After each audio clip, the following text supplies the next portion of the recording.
Hi, hello, good morning and welcome to Daily News Analysis by Spardha Lines. In today's edition, we have picked up a couple of important articles from the Hindu, the Indian Express and the Deccan Herald newspapers. What we will try and focus is on some of the important articles which are very significant from your KPSC mains examination point of view. If you're liking these initiatives, please hit on the like button, subscribe to our YouTube channel and also share it with your fellow aspirants as well. Let's get started and look into the first article for the day. The first article for the day speaks about the Uniform Civil Code. Before we understand what this article is in greater detail, let me explain what is this Uniform Civil Code is all about. We have the Constitution of India. The Constitution of India has two major parts. One happens to be the fundamental rights. The other happens to be the directive principles of the state policy. When it comes to the fundamental rights, it is negative in nature. When it comes to the directive principles of the state policy, it is positive in nature. What do we mean by negative concept? What do we mean by positive concept? When we speak about the positive concept, which is in the directive principles of the state policy, it is asking the government or the state to basically execute a certain kind of work. So what is positive intent of the Constitution? So the positive intent of the Constitution or the directive principles of the state policy is positive in nature, which basically means that the government is asked to take up a certain task, execute a certain task so that the beneficiaries are the people in our country. What is a negative concept? A negative concept is where the fundamental rights comes into the picture. This is where the government is asked not to execute certain things, not to violate the rights of the people, not to ensure that certain rights are snatched away from the people of the country. So when we say fundamental rights, they are mostly negative in nature, which means there is a restriction that is laid on the government not to do a certain kind of thing. For example, if at all right to life is being snatched away, that can only be snatched away by the procedure established by the law. And if at all there is a right to equality, let's say we have Article 14 of the Indian Constitution which speaks about right to equality. Then we have Article 15 which prevents discrimination. So it is asking the state not to ensure that there is discrimination that is prevailing. So on the basis of sex or the basis of religion, on the basis of caste, the state should ensure that there is no discrimination. So there is a restriction that is being imposed on the state not to do a particular thing. So when it is asking the state not to execute a particular parameter or a right from being exercised, that is what is called as negative in nature. So the part 3 of the Indian Constitution basically speaks about the fundamental rights which is negative in nature, but we have something called as positive rights which is present under the directive principles of the state policy. So under the directive principles of the state policy, as part of the assignment, you have to put on the comment section which are some of the Gandhian principles of the directive principles of the state policy. Please put it on the comment section. So why are we discussing about the directive principles of the state policy?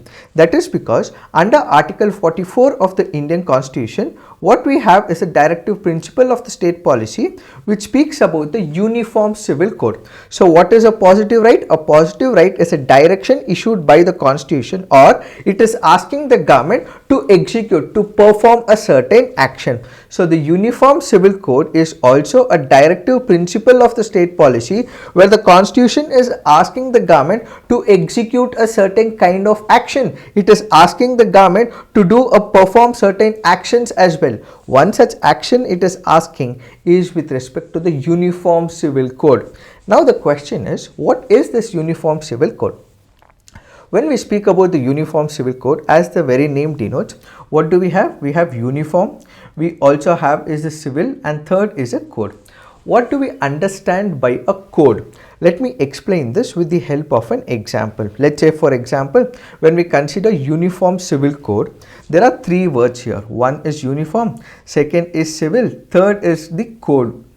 When we say uniform, what does it indicate? It means that irrespective of the religion, irrespective of the caste, there will be a certain laws that will be in place which will be equally applicable across all religions, castes, regions, so on and so forth.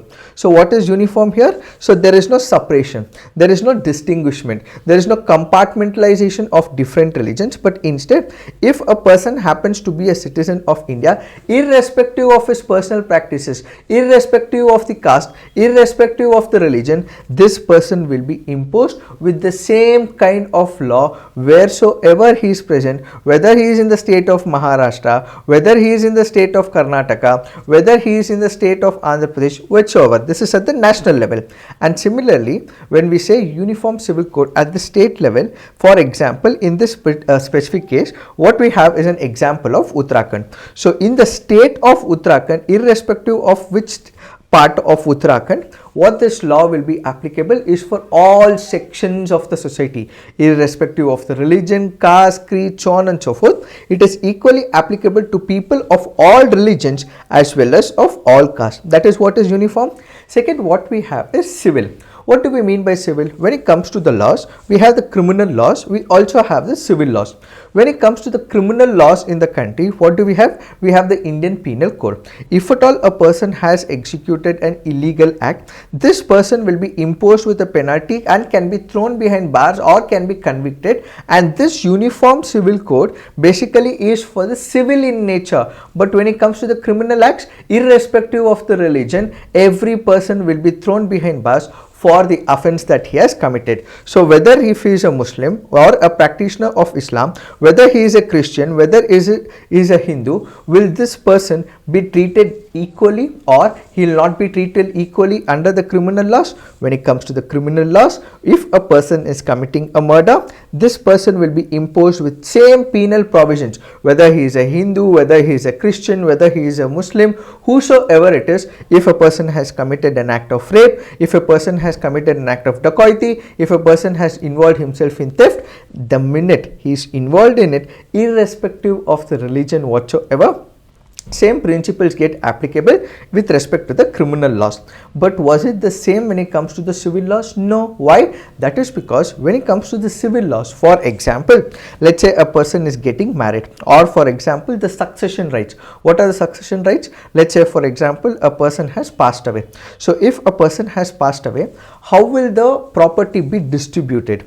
That is what is called as succession rights. So when it comes to the criminal laws, all the laws were equally applicable to a person, but when it comes to the civil laws, they had their own personal laws, they had different kinds of laws. The Hindu laws were different from the Christian laws were different, the Muslim laws were totally different as well. So in order to ensure that what we have is one single civil law, as of now we have different personal laws for different religions, but to make sure that everything is same, what the Uttarakhand government has come up with is it has introduced a bill for the Uniform Civil Code. So the Uniform Civil Code is right now a bill, and if at all it becomes an act, what we will have is a civil laws which will be equally applicable to all people within the state of Uttarakhand.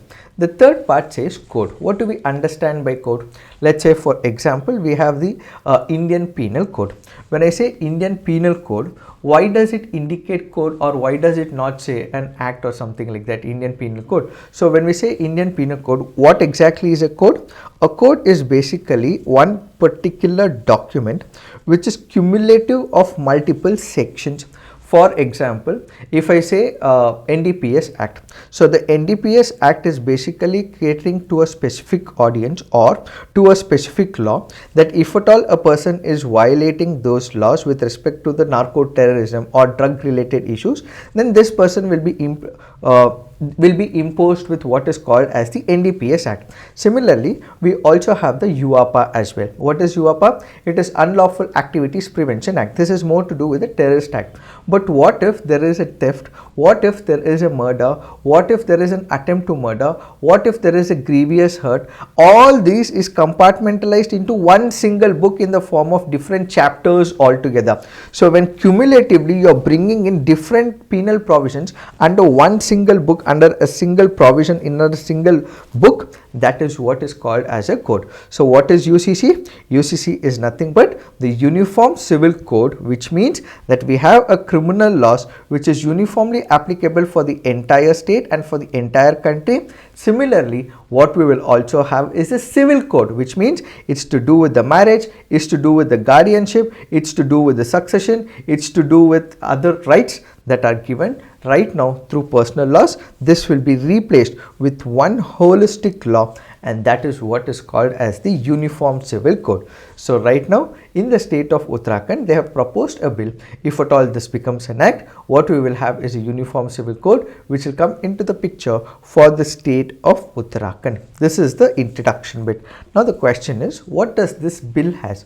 When we look into this bill, it focuses on couple of parts.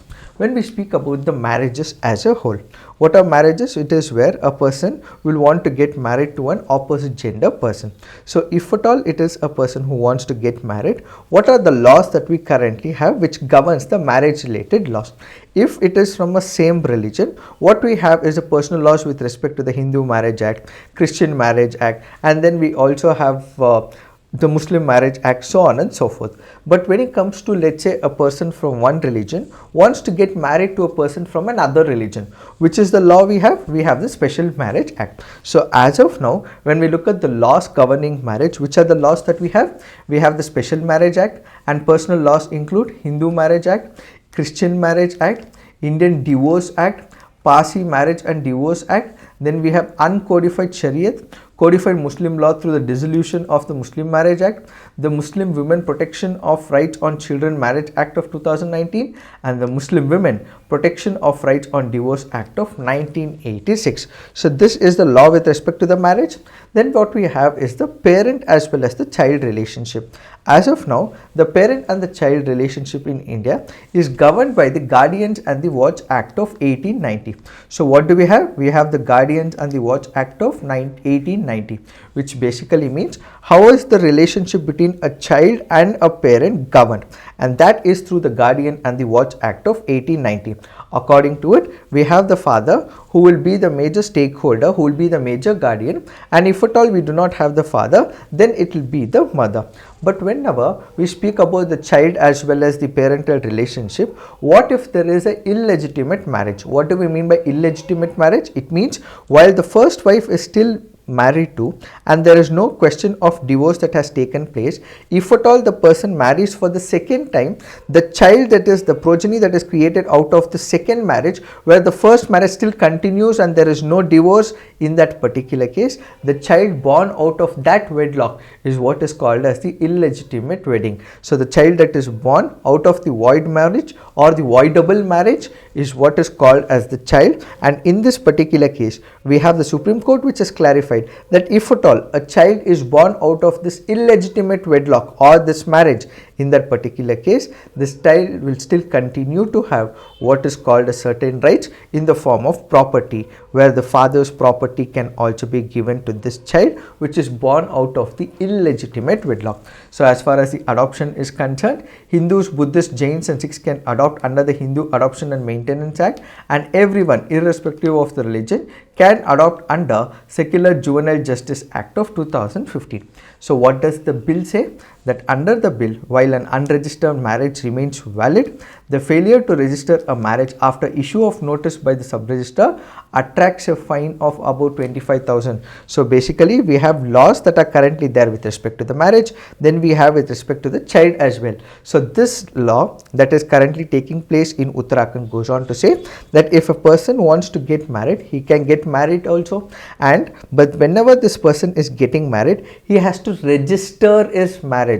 So whenever a marriage is registered, it means it's a marriage that is also accepted by the government as well as the law. If at all there is no registration per se, it is not illegal as such, but if the sub-registrar asks the parties to get married and then also get it registered, in that particular case they have to get it registered. If at all they do not get it registered, then a fine of about 25,000 can be imposed on this individual. Thus, the bill uses a penal mechanism to nudge people towards compulsory registration of the marriages.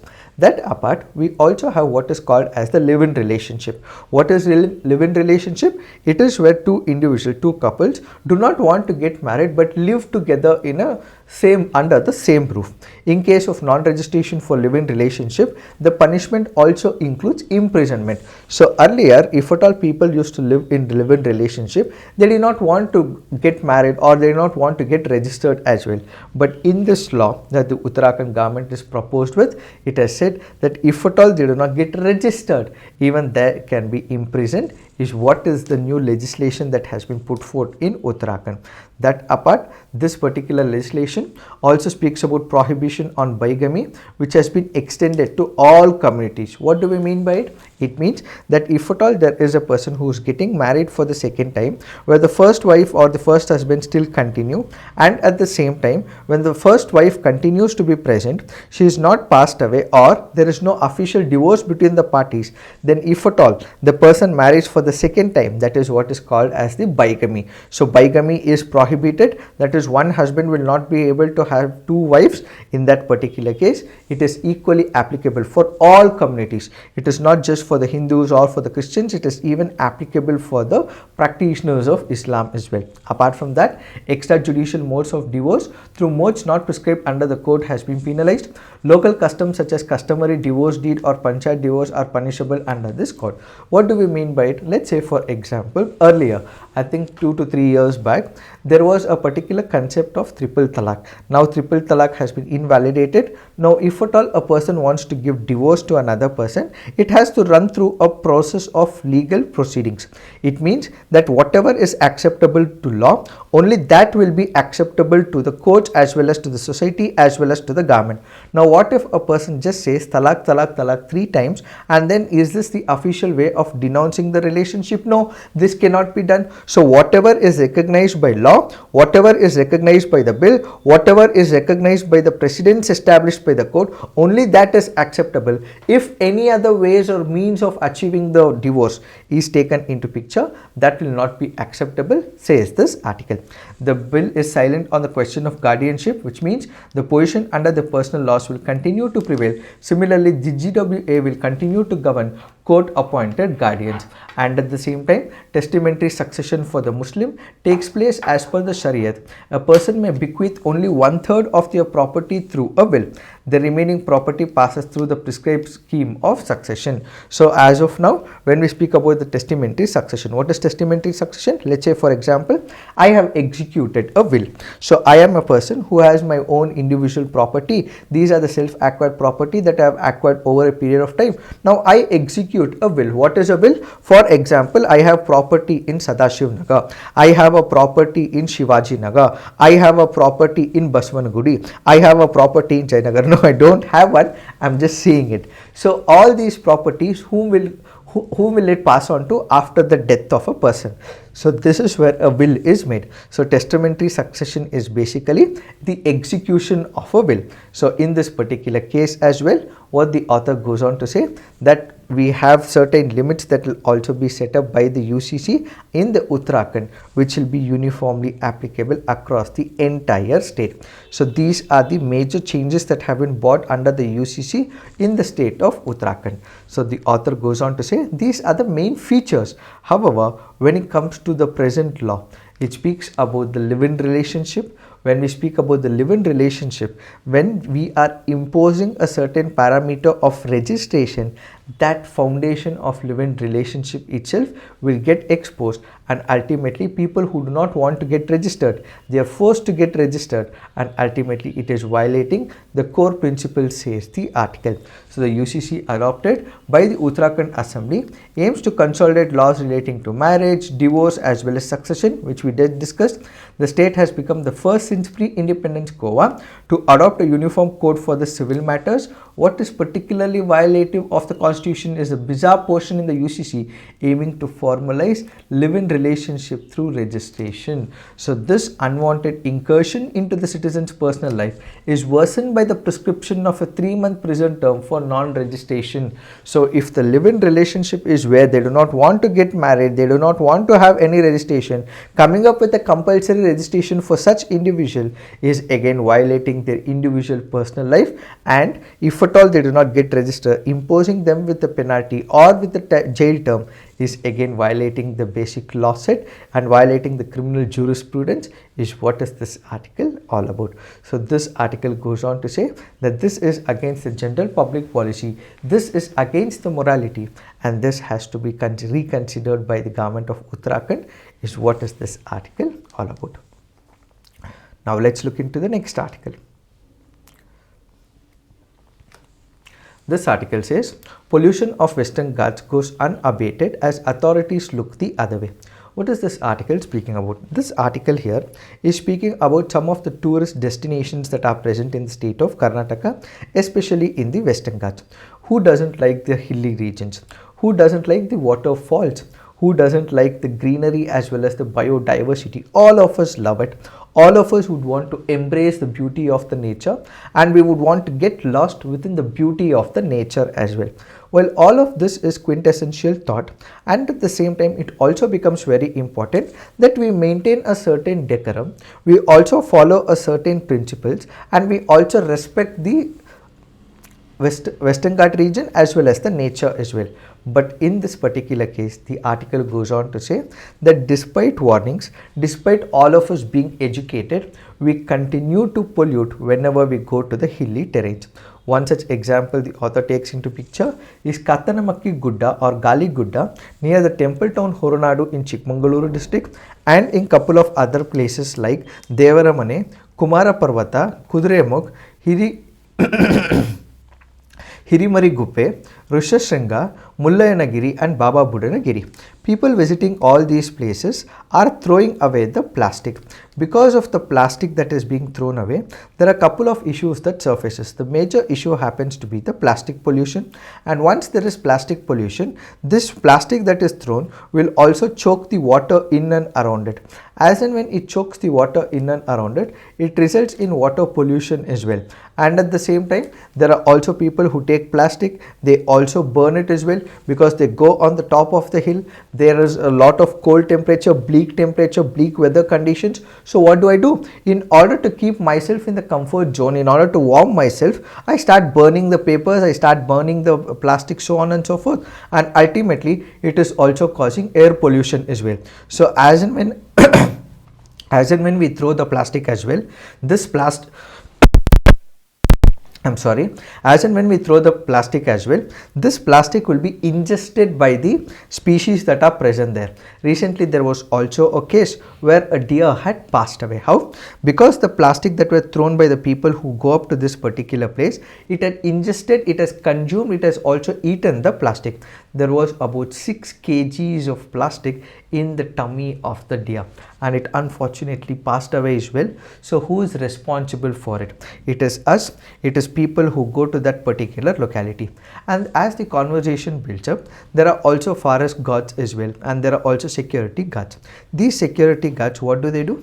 Do they check what people carry as they visit this particular place? No. Why? Because all that they are asking is for a fee, and when the fee is paid, they are allowed to go into this particular area, the waterfalls, or there is a kayaking place, so on and so forth. But as and when they go there, we pollute it, and there are some worse things that can also happen as well. People also booze in this particular area, they get high, they get tipsy, they are in a swirling state. As and when they do it, there are also examples where they have taken the beer bottles, they have hit on the animals as well. In fact, animals have also been bleeding profusely because of this man-animal conflict. We have entered their homes, they are living in a peaceful place, we do not want them to live peacefully, and we also destroy their habitat, and we also kill them by hitting them with the beer bottles.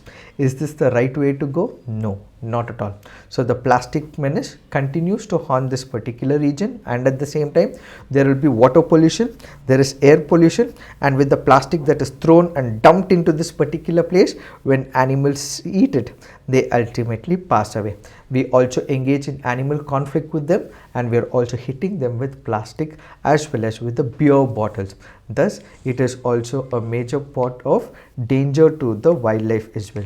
So what does this article say? This article currently goes on to say that tourists should be held accountable and imposed with heavy fines along with those causing the pollution, says this article. So basically, for all those who are going to the places, respect the nature, respect the laws of the particular region, and when something is being requested, please follow it. If at all that is not being followed, whosoever is caught up, they should be imposed with maximum penalty, is what is this article all about. It is this that we have to understand with respect to this article. Now let's look into the next article.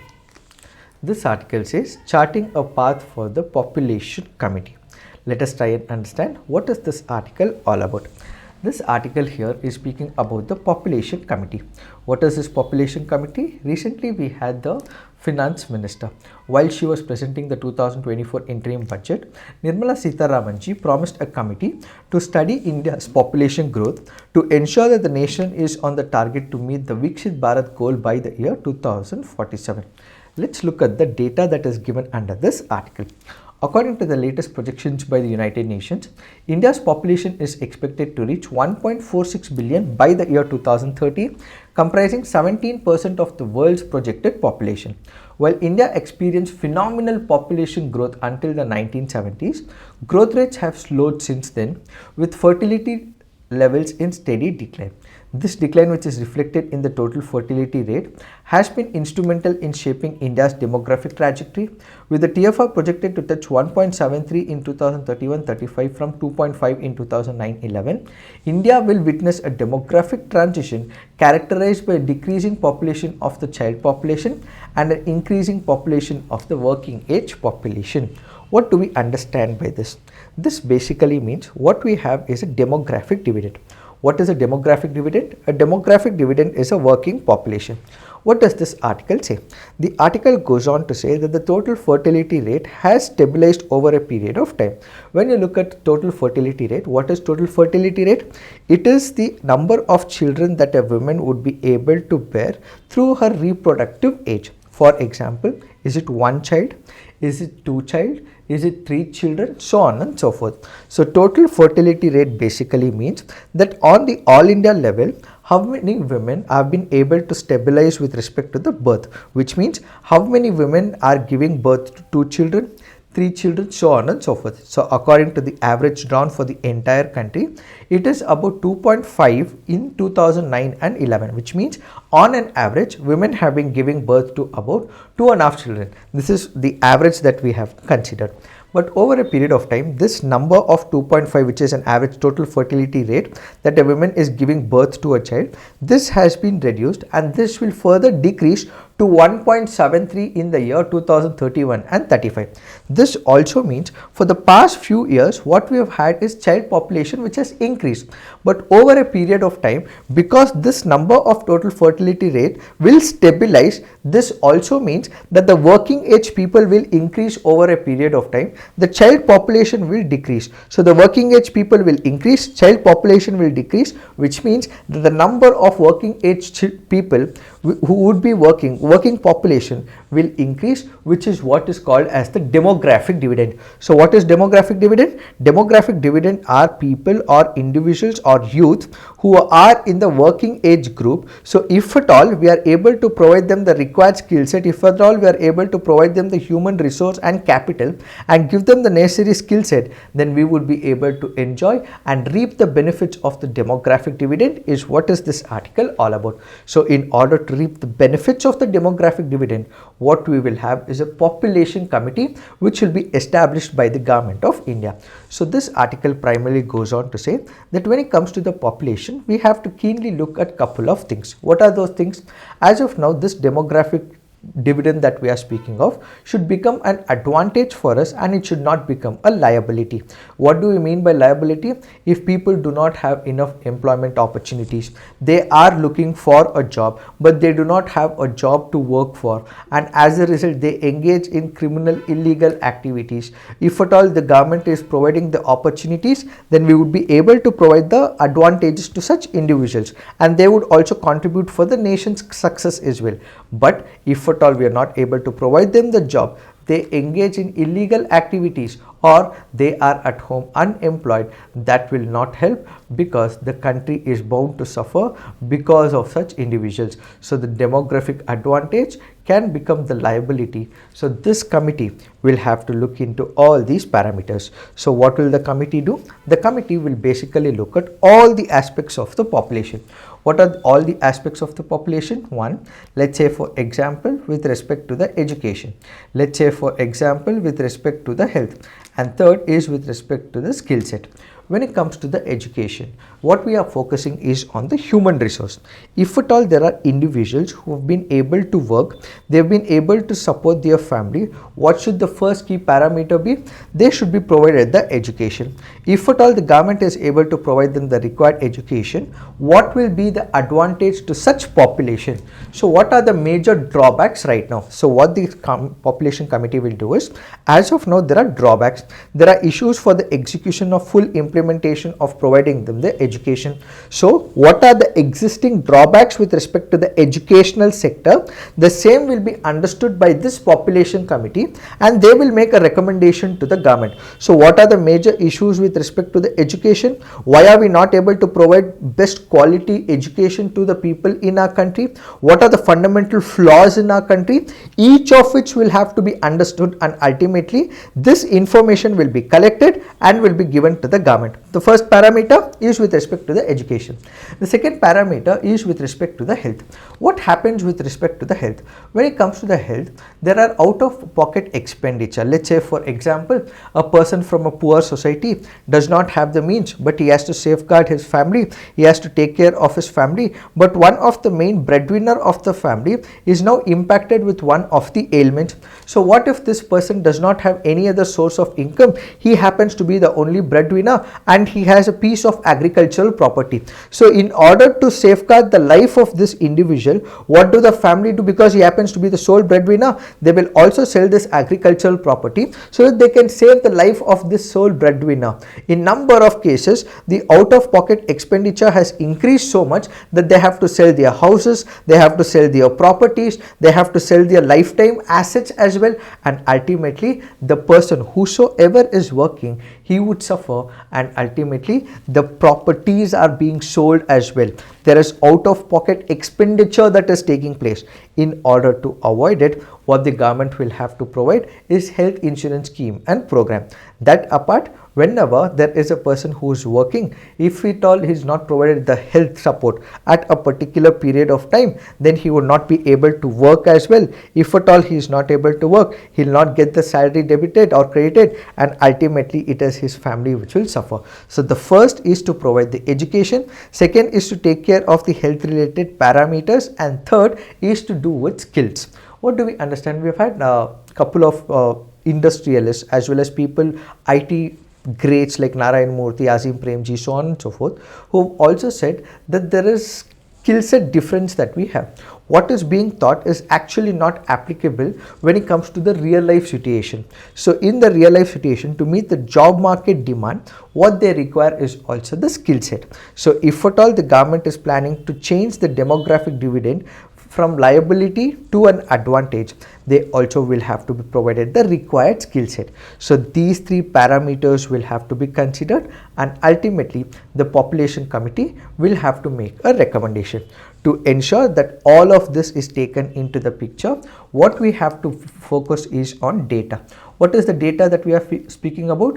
What we are speaking is about the evidence-based decision making. So we did speak about the health related parameter, we did speak about the education and employment challenges as well. Now what we require is the evidence-based decision making. So whenever we are speaking about a particular plan or a program or a scheme, how are we going to execute that particular scheme? What we require is the relevant data. Data of what? Data that this individual has spent so and so money on so and so program. This government has spent so and so money on this so and so program. And how do they come up with such a program? Because they have the data, and this data will have to be proper in itself. So if at all the government is spending, let's say, about 1000 crores for the skill development of, let's say, the minority community, or for example a scheduled tribe or the scheduled caste, or for example women. So whenever I am devising a particular plan, how is the government coming up with a scheme or a program and executing that particular program?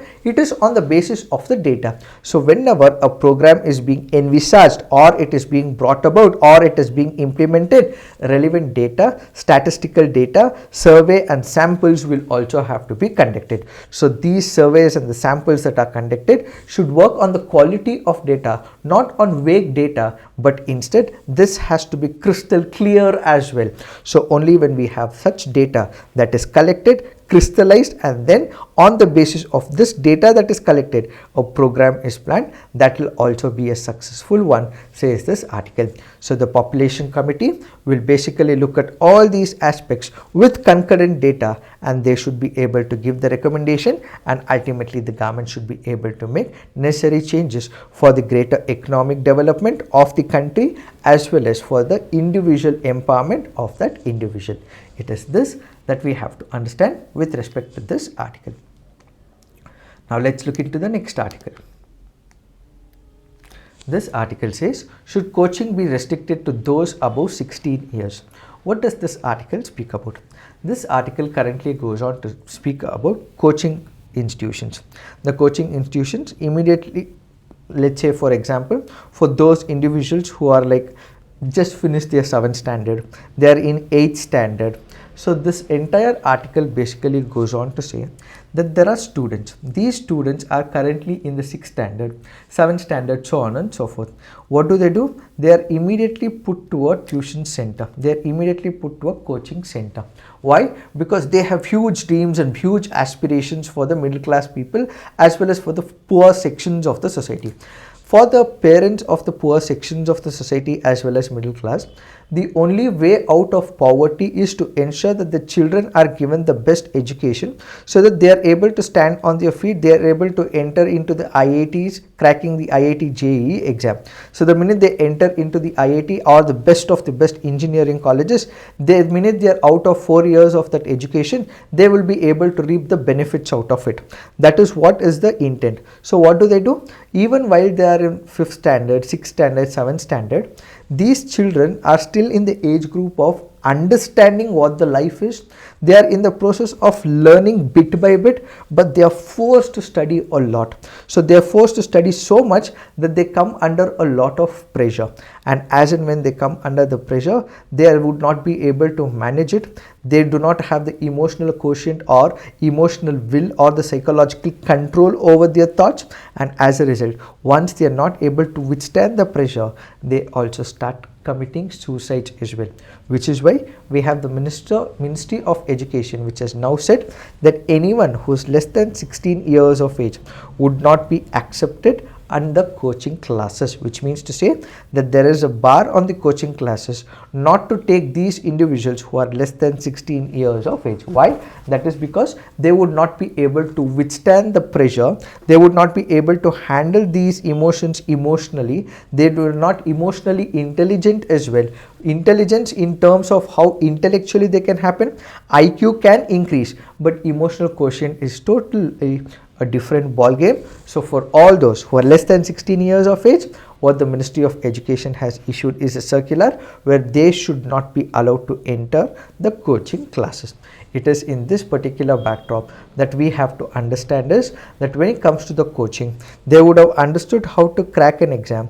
In this competitive examination, they would have understood how to crack a particular examination. So the teaching modality and the pedagogy works in order to ensure that this individual who is above 16 years of age is able to crack that examination. So this article currently goes on to say that because the educational system is not in terms of application of the mind and the application of the thought, and it continues to haunt the students, because when it comes to the school going children, the quality is not given, it's only the quantity that is given, and it is rut learning that the students learn. It is not the application of the mind per se, and as a result, because they do not get what they want in the school education, they opt for these coaching classes, and ultimately in the coaching classes there is constant comparison that takes place. When juxtaposition of two individuals happens, there is one individual who is able to perform well, the other students who is not able to perform well, parents start comparing, then there is stress, and this individual ultimately gives up on his life because he is not able to meet up to the standards of what the parents think is the right standards. And as a result, this article goes on to say that this coaching restriction for those who are less than 16 years of age is right, says the article. So basically, the restriction imposed by the government and certain guidelines imposed by the government for all those who are less than 16 years of age is right, is what is this article all about. Now let's look into the next article. This article here is important from your preliminary examination point of view. The article here is speaking about the Casanur forest disease. What is this Casanur forest disease? This happens to be a tick-borne viral fever. So remember, it is a tick-borne viral fever caused in humans by the tick bites. It is also called as the monkey fever. This can be very important from your preliminary examination point of view. So the Casanur forest disease is a tick-borne viral fever caused in human by tick bites. It is also called as the monkey fever. Who is at the risk of the Casanur forest disease?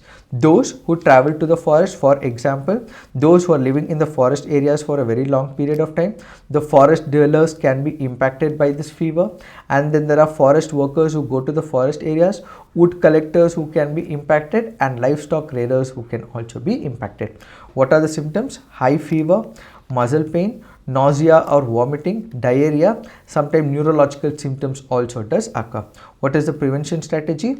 Once a person is heading towards the forest, he should wear protective long clothes covering the entire body. Apply insect repellents such as DEET as well as DMP.